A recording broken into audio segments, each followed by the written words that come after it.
चैत का महीना था। खेतों में धूल उड़ रही थी और आकाश में बादल तक नहीं थे।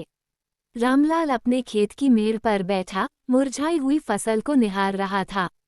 उसके चेहरे पर थकान, चिंता और हार के संकेत साफ थे। अब की बार भी बारिश धोखा दे गई, वह बड़बड़ाया, जैसे आसमान से शिकायत कर रहा हो। गांव बीरपुर की पहचान उसके उपजाऊ खेत और मेहनती किसानों से थी। लेकिन पिछले 3 साल से बारिश समय पर नहीं हो रही थी। कुएं सूख गए थे और नहरों में पानी नामात्र को आता था। रामलाल ने जीवन भर मिट्टी को पूजा था। उसके हाथों की लकीरों में हल का निशान था और आंखों में धरती की हर दरार की पहचान। लेकिन अब धरती माँ जैसी नहीं लग रही थी, वह खुद जैसे रूठ गई हो। घर लौटते वक्त वह एक बार फिर शिवनाथ के दरवाजे पर रुका। शिवनाथ गांव का बड़ा साहूकार था, जिसके पास पूरे गांव का कर्ज था।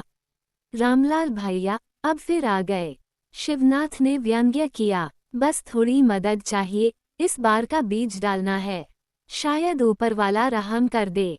ऊपर वाले से ज्यादा अब मुझ पर भरोसा रखो, वह हंसा। लिखवा लो खेत का आधा हिस्सा मेरे नाम, फिर जितना चाहिए ले जाओ। रामलाल चुपचाप खड़ा रहा। यह उसकी तीसरी बार थी शिवनाथ के सामने झुकने की।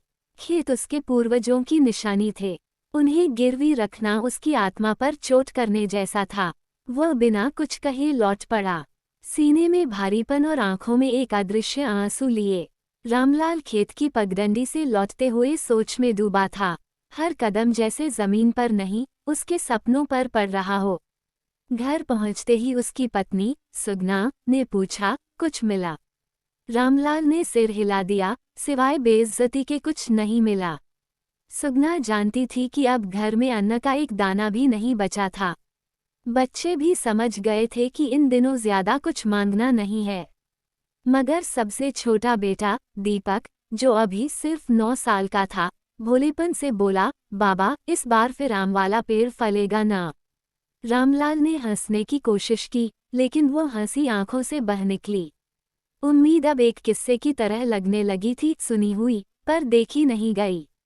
रात को जब सब सो गए, रामलाल चुपचाप बाहर निकला। उसने आसमान की ओर देखा, आज भी तारे साफ थे, बादल कहीं नहीं। वो खेत की ओर चल पड़ा, जहां सिर्फ सूखी मिट्टी और कुछ सूखी जड़ें बची थीं।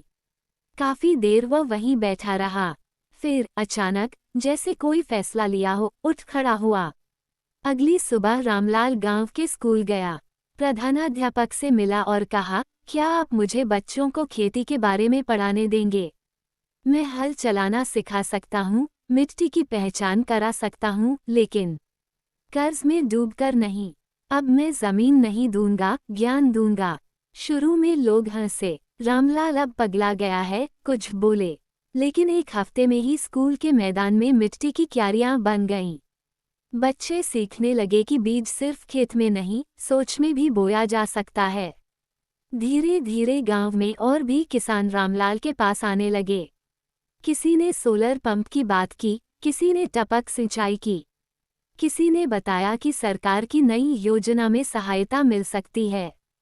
3 महीने बाद जब सावन की पहली बारिश आई, रामलाल की आंखों में वही चमक थी जो एक किसान के सपने में होती है।